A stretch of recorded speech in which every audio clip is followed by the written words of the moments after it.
ইংরেজিটাও শুনে রাখবে। কখন লেগে মানে যায়? ওই যে দুরন্ত যে পায় তো কোন কোন পরবর্তী মানে ছদ্ম। ছদ্মের কারণ তো কি জিনিস দেখ, ধর এটা একটা জমি, 2024 সালে এই জমিটা ছিল 5 বিঘা, কাজ করেছে 5 জন কৃষক, ফসল হয়েছে 5 কুইন্টাল। আবার 2025 জমি 5 বিঘা, কাজ করলো 4 জন কৃষক, ফসল কত হলো বল? 5 কুইন্টালই হবে, তাই না?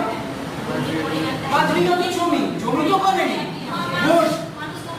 মানুষ কমে গেছে, তাহলে এই 4 জন 5 জনের কাজটা করে দেবে, একজনের বেশি খাটনি কেটে দেবে, তাহলেই হলো।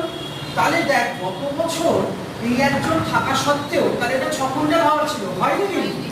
তার মানে সে পারিশ্রমিক নিয়েছে অথচ কাজ করে, বুঝতে পেরেছিস? তার মানে শ্রমিক মজুরি নিলেও